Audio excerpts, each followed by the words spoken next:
Selamat pagi.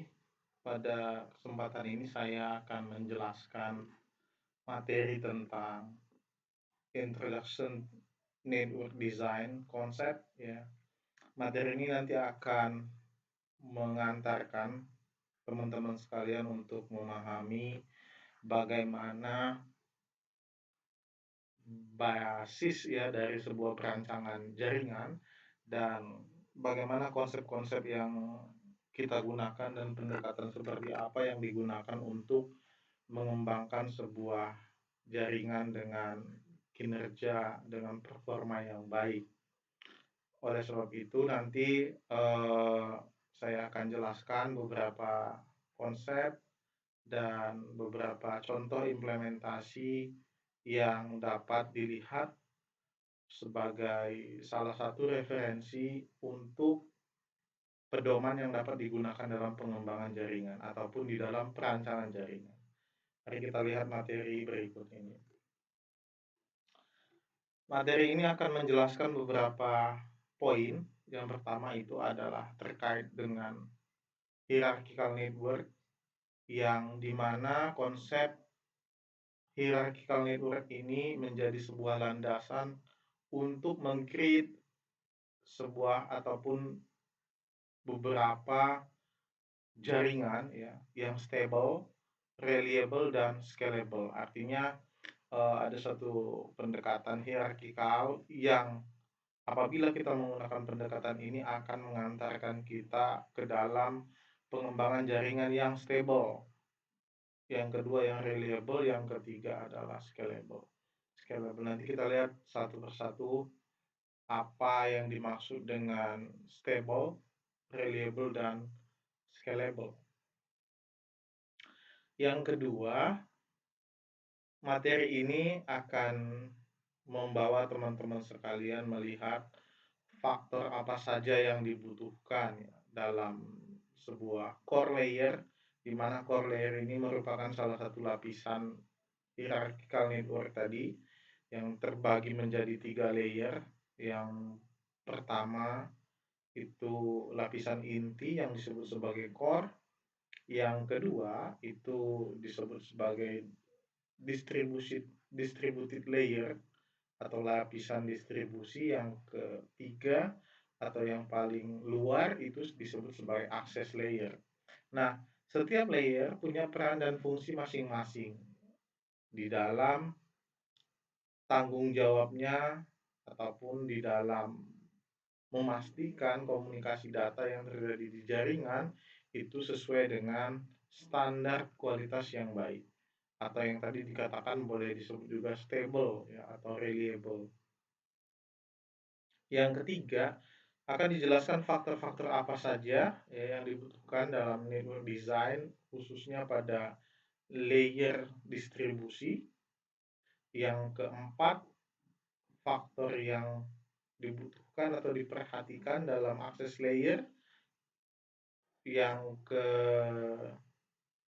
keenam, poin yang akan dibahas dalam materi ini adalah bagaimana ya benefit ya, nanti akan dideskripsikan manfaat dan implikasi keamanan di dalam membangun sebuah server farm atau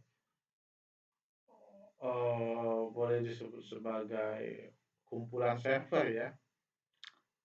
Berikutnya nanti akan dijelaskan tentang bagaimana implementasi network design untuk wireless. Dan yang terakhir, nanti kita lihat bagaimana implementasi VPN untuk mengakomodasi atau memberikan sebuah utilitas bagi remote workers ya, artinya nanti jaringan bisa di remote dengan menggunakan VPN. Ini beberapa poin yang akan dijelaskan pada materi ini. Saya harapkan nanti kita bisa lihat satu persatu ya pembahasannya, sehingga seperti yang saya katakan di awal tadi, ini akan menjadi pedoman bagi teman-teman sekalian apabila berbicara tentang network design.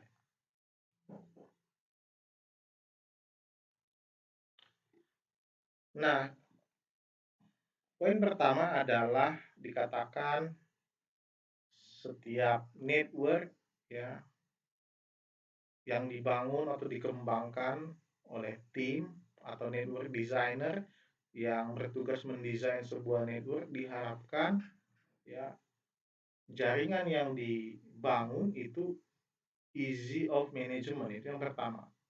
Kebutuhan dari jaringan itu adalah mudah untuk dikelola. Yang kedua, kebutuhannya adalah jaringan itu harus fast recovery.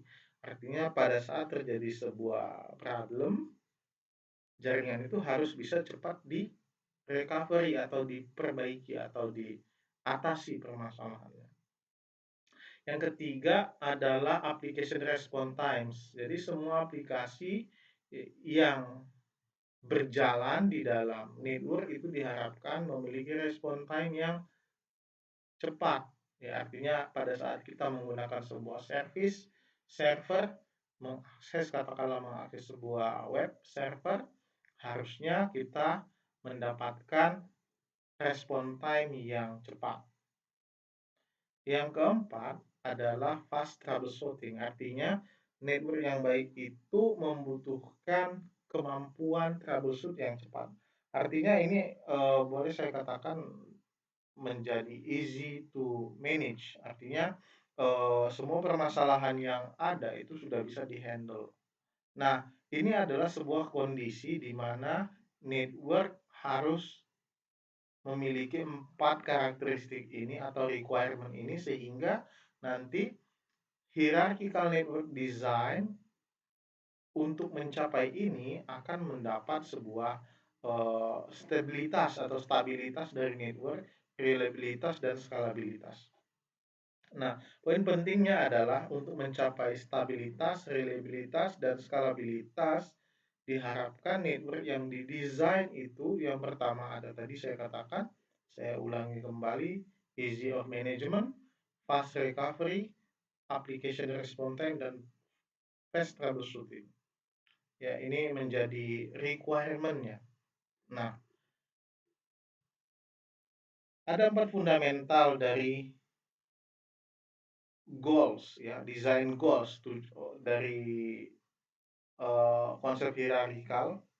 Yang pertama adalah scalability, artinya jaringan yang dirancang itu harus scalable, artinya pada saat terjadi pertumbuhan jaringan, konsep ataupun rancangan atau katakanlah fondasi yang sudah kita bangun itu memungkinkan untuk menghandle pertumbuhan jaringan itu, artinya scalabilitas mudah atau gampang untuk tumbuh.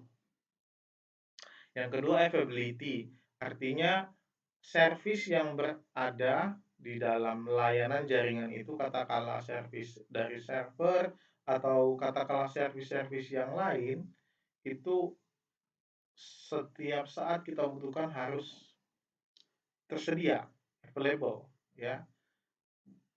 Yang ketiga secure, ini pasti ya, jaringan desain atau network design harus dirancang secure karena di dalam komunikasi data pasti banyak sekali ya kita melakukan transaksi-transaksi data baik itu finansial data ataupun private data yang membutuhkan jaminan keamanan.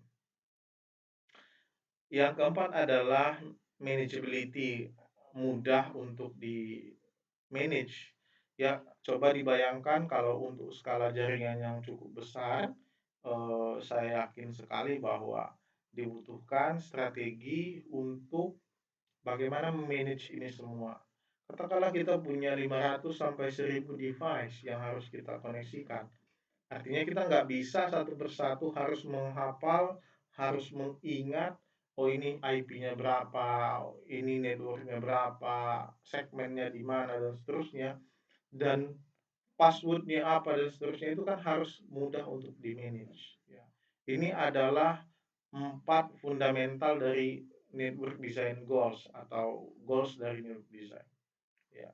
Ini menjadi perhatian dan untuk bisa ya mencapai keempat ini konsep hierarchical network menjadi salah satu model yang sangat memungkinkan untuk bisa mencapainya. Ya, yang dikatakan tadi bahwa hierarchical itu akan mencapai sebuah desain yang stable, reliable, dan scalable. Nah, kita lihat bagaimana itu konsep hierarchical network design. Ada 3 layer ya, seperti yang saya katakan di awal tadi. Ada core layer, di mana ini menjadi connected to distribution layer device, ya, yang merupakan core layer bertanggung jawab terhadap core communication-nya. Nanti kita lihat apa fungsi dan peran setiap layer. Yang kedua itu adalah distribution layer. Ya, ini sebagai interconnected to smaller LAN ke level akses ya, ke level yang ada di bawahnya. Yang ketiga adalah access layer yang menjadi atau memberikan connectivity kepada host atau end device. Kalau dibagi bisa dilihat di dalam topologi berikut ini yang merupakan core switch menjadi core layer-nya, distributions ini menjadi uh, mendistribusikan layan-layan yang ada di bawahnya kepada smaller LAN. Jadi bertingkat dan berlapis ya, bertingkat dan berlapis inilah yang disebut sebagai konsep hierarchical network. Jadi pada saat kita merancang sebuah jaringan, kita harus sudah memiliki catatan atau memiliki konsep perangkat apa yang akan kita letakkan di setiap lapisan itu. Ya, karena setiap lapisan punya peran dan tanggung jawab yang berbeda-beda. Ya, sehingga nanti kita harus cakap di dalam memilih perangkat mana yang bertindak sebagai core, yang bertindak sebagai distribusi, dan bertindak sebagai akses. Pembagian lapisan ini berdasarkan fungsi dan tanggung jawab device-nya menjadi yang dikatakan sebagai salah satu konsep yang memungkinkan jaringan itu akan stable, jaringan itu akan reliable, dan jaringan itu akan scalable. Inilah pendekatan yang disebut sebagai hierarchical network design dengan membagi desain dan lapisan desainnya itu menjadi 3 layer.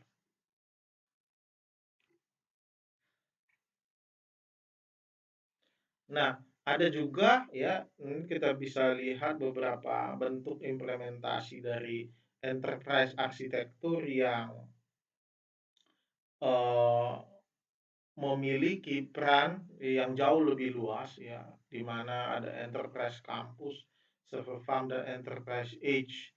Ya, artinya ada banyak sekali layanan yang diberikan oleh arsitektur ini sehingga perlu untuk menyusun ya, menyusun setiap oh, rancangan atau topologinya sesuai dengan fungsinya tadi. Tetap juga ya, kalau dilihat dari enterprise arsitektur ini ya, kita bisa lihat dibagi menjadi 3 lapisan ya. Ada lapisan core, ada lapisan distribution, dan ada lapisan akses ya, di mana ada juga yang menjadi subbagian dari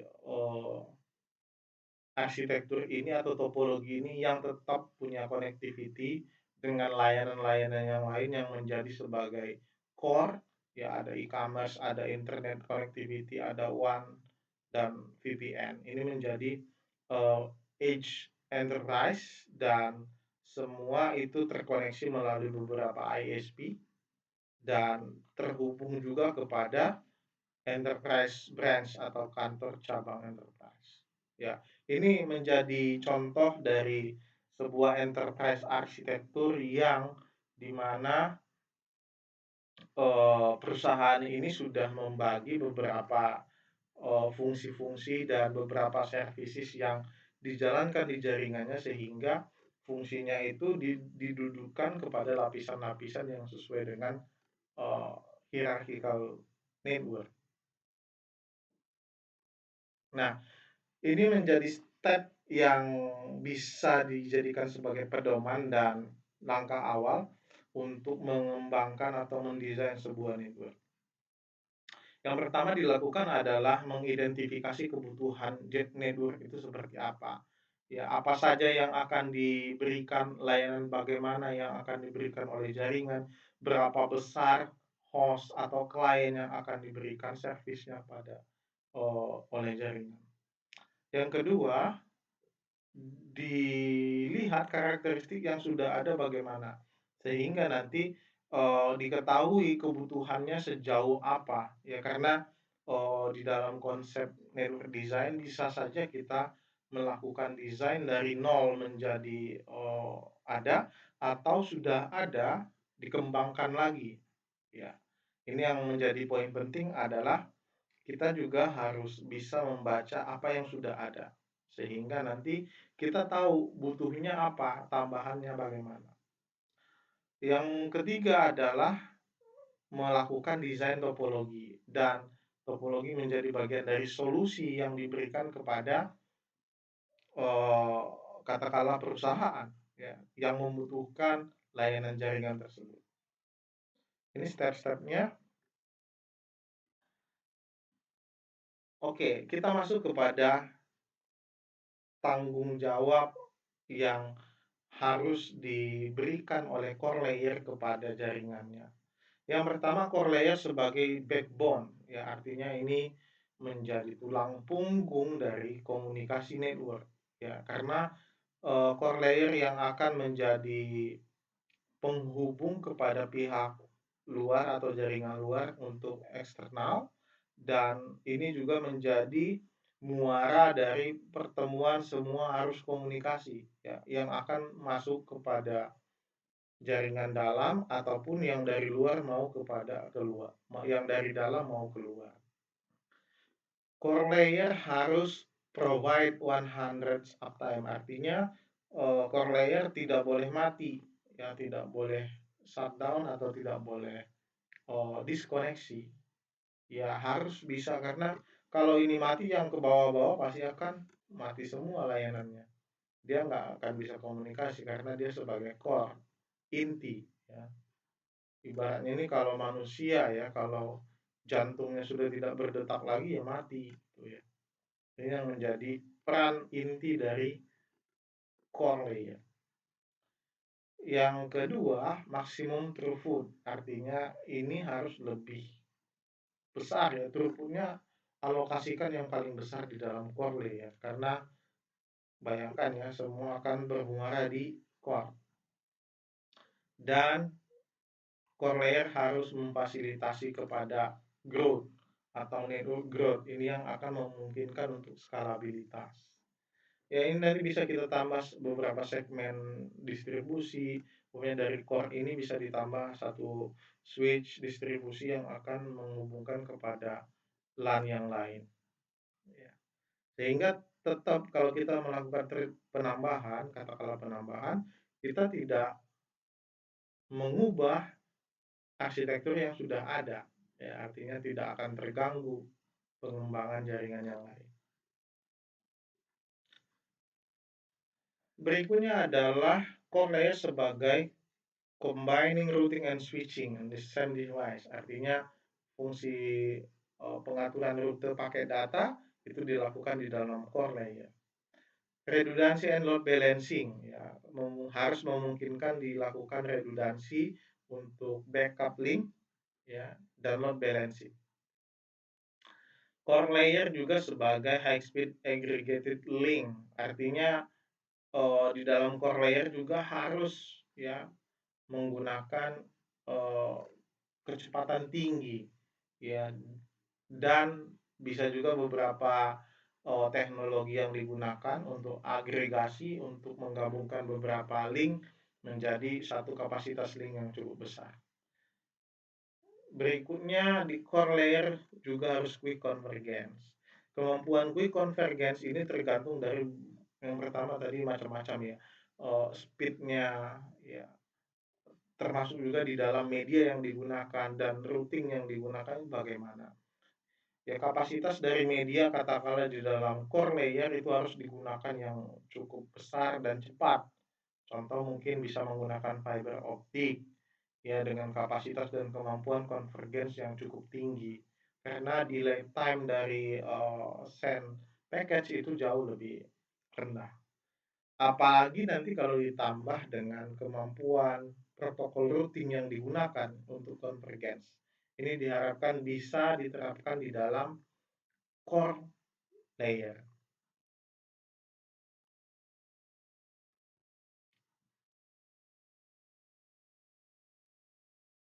Nah, ada beberapa faktor yang dibutuhkan ya dalam desain khususnya untuk core layer ya. Kita bisa menggunakan beberapa konsep strategi ya. Ada full mesh topology, partial mesh topology dan beberapa konsep fail preventions atau strategi untuk uh, mencegah terjadinya fail communication dan mengurangi terjadinya human error. Itu perlu untuk di set up agar core layer memang benar-benar nggak diotak-atik gitu. Jadi sekali set up itu harus bisa menjamin terjadinya atau mencegah terjadinya kegagalan dan mengurangi human error. Ini menjadi poin di dalam core layer. Nah, sekarang kita masuk kepada distribusi layer atau layer distribusi, lapisan distribusi. Ya, lapisan ini ada di lapisan bawah dari core, yang dimana distribusi layer ini punya tugas beberapa poin ya. Yang pertama filtering atau manajemen traffic, pengaturan bandwidth ada di distribusi layer, pengaturan paket-paket yang diizinkan atau service yang diizinkan untuk diakses, mana yang diblok, mana yang mana yang di allow, itu diatur di dalam distribusi layer. Akses control policy ya ini termasuk dalam security. Ya, security juga bisa diatur di dalam distribusi layer. Root summarization atau routing summarization.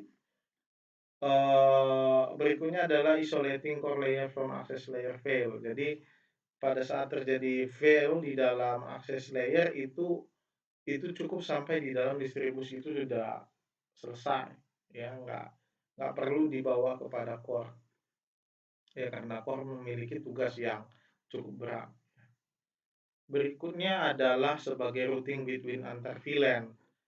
Jadi kan kita di dalam distribusi juga biasanya akan create beberapa virtual LAN yang dimana setiap virtual LAN itu bisa diatur routingnya melalui layer distribusi. Begitu. Oke. Nah, beberapa pekerjaan juga yang menjadi tugas dari distribusi layer adalah memberikan fungsi atau layanan redundancy link sehingga jaringan tetap reliable dan stabil. Stability dan reliability akan tetap terjaga. Konsep yang akan digunakan adalah yang pertama di dalam distribusi adalah SPN atau Spanning Tree Protocol, SPT ya, SPT. Di mana konsep ini menjadi sebuah pendekatan atau model komunikasi yang akan menjaga terjadinya looping data. Ya, nanti akan ada yang bertugas protokol yang menjaga sehingga tidak terjadi looping yang namanya spanning tree protocol. Dan fungsi STP itu ada di dalam switch. Ya, di dalam distribusi layer khususnya. Ini contoh tadi beberapa penerapan filtering control berupa ACL, Access List Filter Traffic, ya, yang menjadi regulator ya, mana yang boleh diakses, mana yang tidak, ya itu ada di dalam distribusi layer. Mana yang diblok, ya mana yang di allow atau di deny itu dikonfigurasi di dalam distribusi layer. Ini sebagai contoh filtering ya, blocking dengan menggunakan ACL, bahwa ini ACL ini telnet dan FTP dari 19168.11.5 tidak diizinkan ya.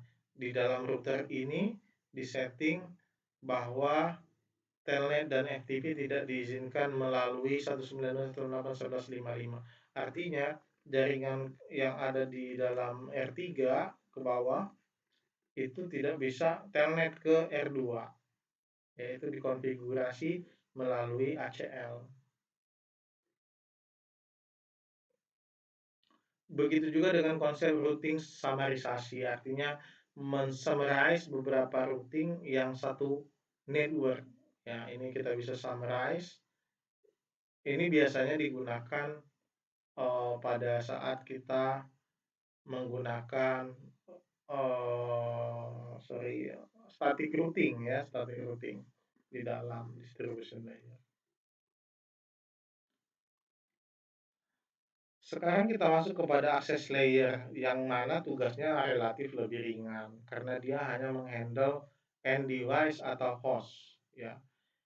Ini punya tugas physical locations, equipment, wiring closets, convergence network availability. Artinya beberapa tugasnya hanya dilaksanakan untuk handling satu atau dua host yang ada di bawah.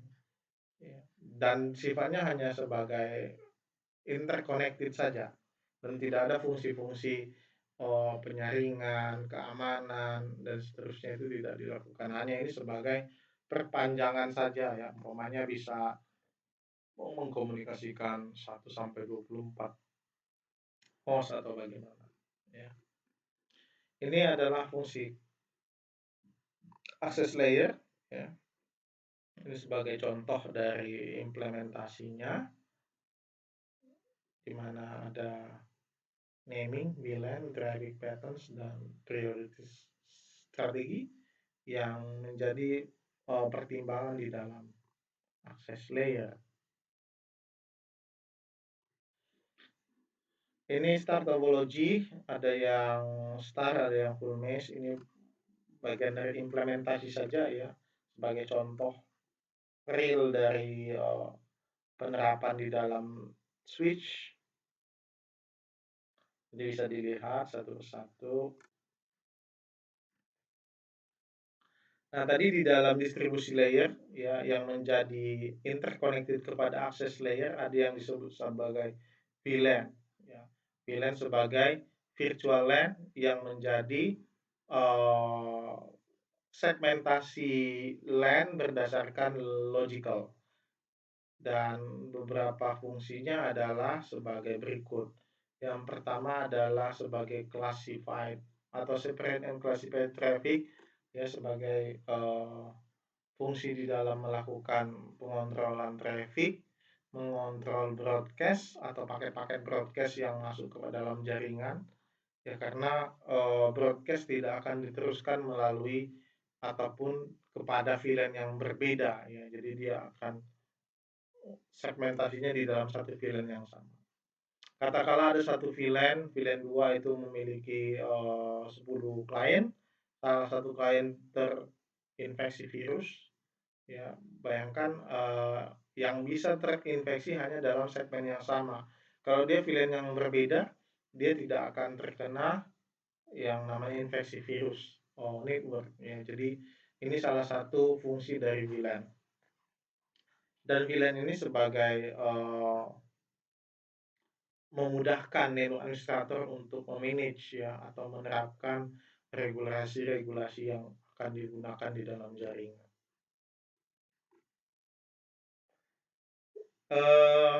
Berikutnya adalah tentang quality of service network edge. Yang pertama adalah ada classified atau classification traffic yang mengklasifikasi mana yang high priority, mana yang medium priority, dan mana yang low priority di dalam network. Dan ini menjadi penting ya, karena prioritas dari data itu kan berbeda-beda.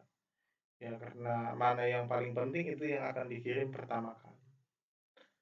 Itu menjadi tugas dari access layer di dalam memberikan jaminan kepada QoS network edge-nya. Oke, mungkin ini saja ya yang bisa saya jelaskan pada pertemuan ini. Nanti setelah ini sebenarnya saya akan memberikan studi kasus kepada teman-teman sekalian bahwa konsep network hierarkikal ini saya harap untuk bisa dijadikan pedoman di dalam membangun sebuah jaringan. Bahwa tadi ada yang menjadi poin penting adalah yang pertama, perhatikan lapisan-lapisannya, perhatikan fungsi-fungsi setiap lapisan, perangkat apa yang digunakan untuk setiap lapisan itu berbeda-beda. Ada juga lapisan yang berfungsi untuk melakukan link aggregation, ada juga yang saya katakan tadi harus dilakukan redundancy link dan seterusnya. Ada server farm yang harus disegmentasi sehingga memudahkan untuk pengelolaan dan memberikan jaminan keamanan kepada akses layanan jaringan. Ya, ini menjadi poin-poin penting, bahkan di slide ini terakhir saya mengatakan bahwa ada klasifikasi dan prioritas dari setiap paket data, dan ini semua harus disetting dan harus masuk ke dalam bagian dari perancangan Anda. Selain itu, physical arsitektur, selain physical arsitektur perlu juga untuk melakukan logical arsitektur. Artinya assign dari IP address, routing protokol yang digunakan, kalau ada yang perlu dilakukan apa namanya itu subnetwork ya, subnet dan seterusnya, itu juga harus diberikan gambaran dan rancangannya dengan tabel network, tabel IP, tabel subnetwork, tabel routing dan seterusnya. Itu menjadi bagian dari kelengkapan dan ya saya katakan keharusan ya, keharusan yang harus diberikan untuk